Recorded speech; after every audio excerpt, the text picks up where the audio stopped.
Y analizamos el discurso del presidente al anunciar las nuevas restricciones. Vamos a hablar con Gabriel Slavinsky, que es psicólogo y magíster en marketing político, analizando los diversos aspectos del discurso del presidente Alberto Fernández al anunciar las nuevas medidas restrictivas que rigen en el país a partir del alza de contagios por la segunda ola de coronavirus. ¿Qué nos dijo el presidente entre líneas, entre palabras, entre gestos y posturas? Le damos la bienvenida a Gabriel, lo saludamos desde Telediario Federal, Modo Tarde.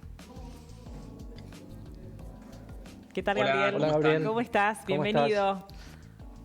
Bueno, a ver, un placer tenerte. ¿Qué lectura hacemos de todo lo que dijo? ¿Por dónde empezamos? De todo lo que nos dijo, ¿no? Justamente. Bueno, yo creo que analizar siempre discurso detenidamente nos da la posibilidad de poder leer entre líneas y sacar algunas conclusiones. En principio, sabemos que el presidente retoma el control, el centro de la escena y se siente, diría que hasta a gusto, con un tema que lo coloca en la conducción nuevamente de la pandemia. Yo creo que el tema 2021, tanto del Frente de Todos como de la política nacional o de la campaña electoral, es la vacunación.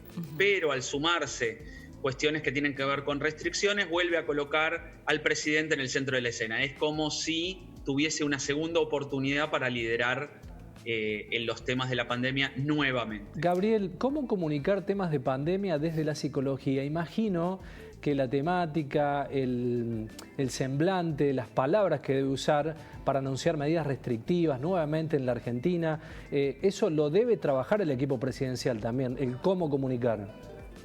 Sí, siempre que comunicamos crisis tenemos que concentrarnos en acciones concretas, lograr empatía, trabajar el consenso político y el respaldo médico. Creo que esas son las 4 características. Entonces, digo, si hablamos de consenso político, por lo menos no confrontó como en el último tiempo, aunque le duró poco. Sí. Si bien tuvo una frase hacia el final diciendo de que el sistema de salud estaba devastado, el mensaje fue bastante prudente, más moderado que lo que venía haciendo, siempre en un contexto de 2021, confrontación electoral y vehemencia en los discursos. Casi que te diría que hablándole a los propios destinatarios más que al país en su totalidad, como lo hizo en diciembre del 19, cuando asumió el cargo, y el 1 de marzo en la apertura de las sesiones legislativas del Congreso. Y como haciéndonos cargo a todos y responsables, ¿no?, de este momento particular de la pandemia, cuando dijo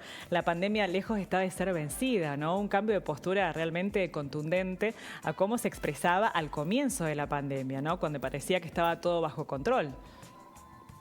Eso se llama aprendizaje de los errores comunicacionales propios del año anterior. Claro. Creo que las medidas las toma el gobierno nacional, el presidente a la cabeza, en conducción, buscando el mayor consenso que se puede, el respaldo médico, pero el control y la responsabilidad está en las provincias, en los municipios y en los ciudadanos. De alguna manera se desmarca. Uno le podría decir como consejo que es correcto hacerlo de este modo, porque uno podría decir que el Estado Nacional es quien recomienda las medidas y que cada uno de los estados provinciales o municipales las puedan aplicar de la mejor manera, concientizando a la población en su conjunto, sobre todo a la población local. Que es correcto, pero no coherente a cómo inició sus discursos abordando justamente esta pandemia. Y se despega un poco de él como propiamente contagiado, ¿no? Cuando dice que el virus lo contagió a él, no es que él se contagió, ¿no?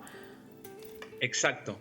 En ese aspecto, él se muestra como una víctima, pero nunca como responsable de que pudo haberlo contraído por alguna imprudencia, por no haber cumplido los protocolos, cosa que sabemos que muchos de nosotros en distintos momentos pudimos haber tenido un desliz, pero en este punto él se cuida de decir que él no se contagió, sino que el virus lo contagió a él. Es un una figura discursiva muy finita, pero creo que marca toda una ausencia de autocrítica incluso. Es cierto, Gabriel, que el escenario político, económico, social no es el mismo del año pasado, un año con elecciones, con las PASO, con muchas discusiones también, y sin esa unión que se veía con capital y con provincia respecto a tomar decisiones. De hecho, tuvieron que consensuar el horario de cierre allí en aquel lugar a las 23 horas. Algunos dicen que lo notaron un poco incómodo al presidente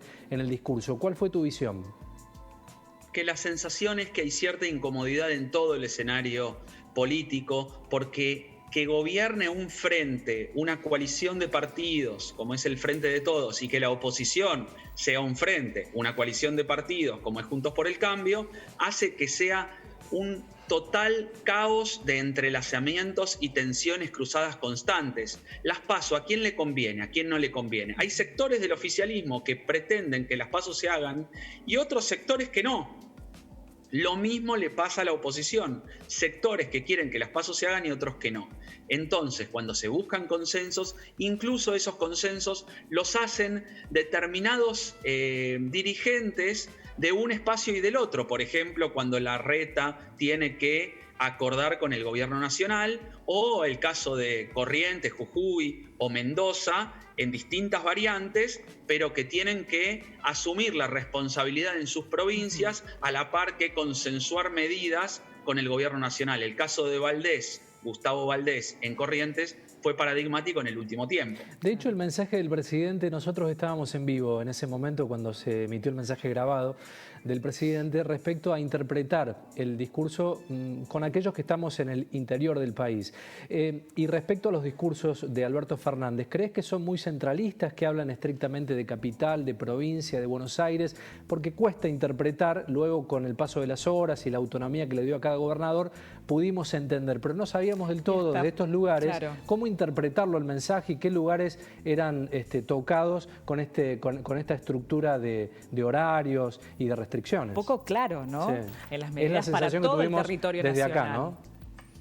Sí, yo lo analizaría en dos puntos de vista. En primer lado, les diría que sí es centralista. Claramente la posición que adopta Alberto Fernández con Horacio Rodríguez Larreta y Axel Kicillof es una postura del AMBA. Pasó desde abril en adelante, digamos, cuando los gobernadores quedaron un poco más relegados que al principio, los primeros meses.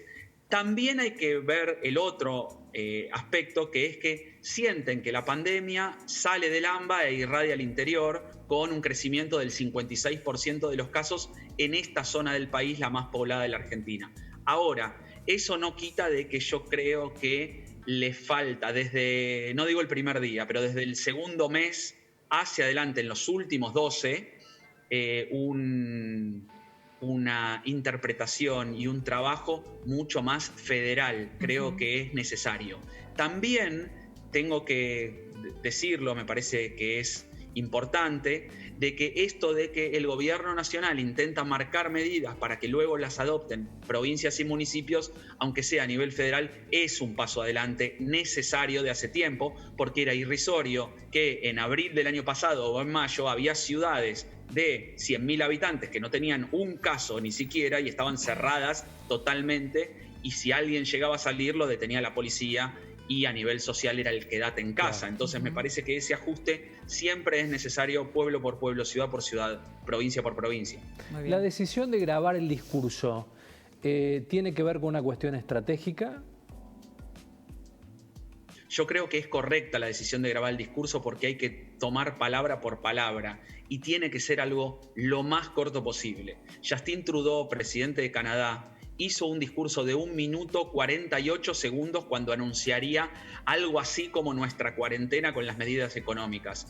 Nosotros, para explicar eso, de repente tuvimos conferencias de 1 hora 52 minutos, tuvimos conferencias de 1 hora y media, tuvimos conferencias de 50 minutos, ahora un mensaje de poco más de 10 minutos. Sigue siendo un tiempo extenso para lo que realmente hay que comunicar. Queremos justificar cosas y la realidad es que siempre es más complicado hacerlo en un periodo de minutos tan largo, extenso. Creo que particularmente este mensaje en poco más de 10 minutos, uno podría decir, está bien, es correcto, comparado con lo que veníamos en cantidad de tiempo. Pero claramente no fue el discurso de un estadista, ¿no? Bueno, se discute mucho. Yo creo que se discute mucho sobre el rol de Alberto Fernández y yo creo que asume siendo un articulador, asume siendo un conciliador, alguien que pueda negociar entre las partes, de que de alguna manera con cordialidad y con sensatez pueda interpretar tanto la demanda del kirchnerismo, el Frente, la Cámpora o los más leales del Frente de Todos, articular el frente para poder también negociar con la oposición. Entonces, reclamarle ser un estadista en estos momentos a un líder que está siendo articulador, haciendo malabares y equilibrio a la vez, siempre es muy complicado. La verdad es que estadista se es cuando se hace una interpretación fuerte del asunto y se consiguen los resultados. Estadista hubiese sido, quizá, recordado en el tiempo por aquel que ante la pandemia cerró el país fuertemente como quizá ningún otro país del mundo y los resultados lo hubiesen acompañado teniendo muchos menos fallecidos comparándolo con otros lugares del mundo. La verdad es que los resultados no se dieron y también hay que ser prudente en interpretarlos quizá unos años más adelante. Gabriel, pensaba en esta estructura de protocolos, de la presentación del discurso, toda la escenografía. Se cuidó mucho porque mucho se habló también, que muchas veces se decía que lo asesoraban mal a Fernández respecto a la puesta en escena. Y aquí parece que hubo un escenario cuidado y muy prolijo para la presentación del discurso de Alberto Fernández, ¿no? Sujeto a interpretación, y me parece que es claro lo que decís. El escenario fue cuidado, fue pensado y fue en sintonía con un mensaje de estoy aislado, quédense tranquilos, cumplo con todos los protocolos.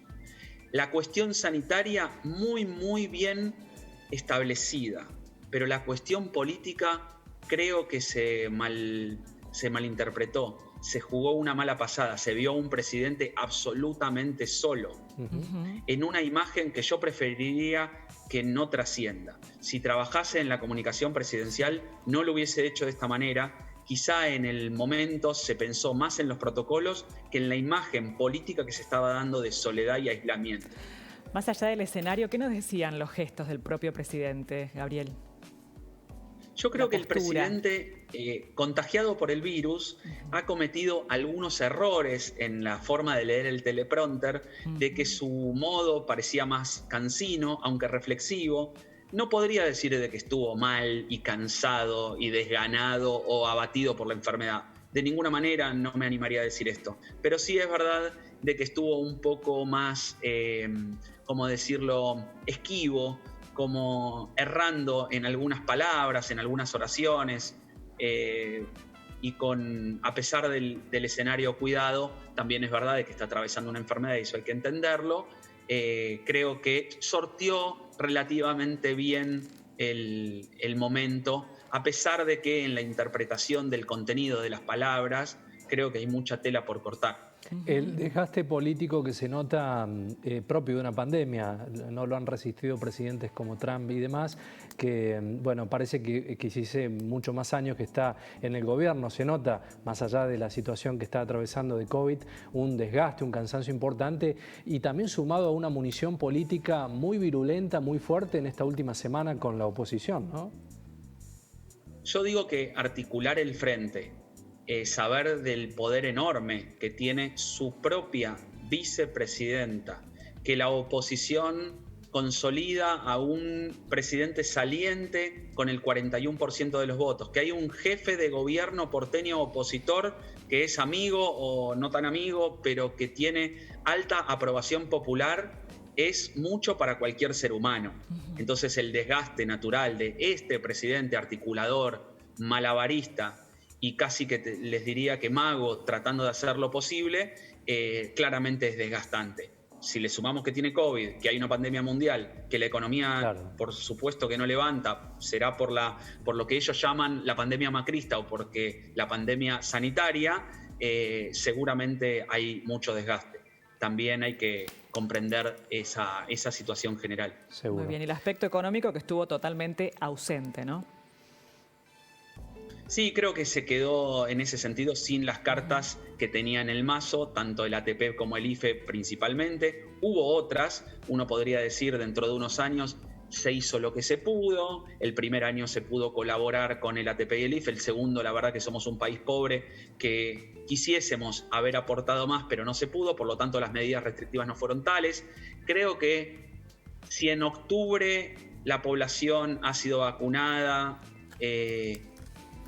un gran desafío tienen oficialismo y oposición para el 2023, porque va a haber una mezcla y una contraposición en dos relatos en donde uno dirá, la verdad es que se apoyó a los más vulnerables, buscando la salida de toda la población, en un primer año de pandemia buscando hacer una cuarentena, en el segundo tratamos de vacunar y lo logramos, con más demora que un país seguramente más rico, y otro discurso que dirá, la verdad que gestionaron mal, murieron muchas más personas de las esperadas, nuestros resultados fueron magros, tanto en la salud como en la economía. Creo que esos dos debates son los que nos esperan 2022, 2023, y realmente, como siempre, cuando se construye relato, discurso político, es realmente complicado de imponer uno por el otro.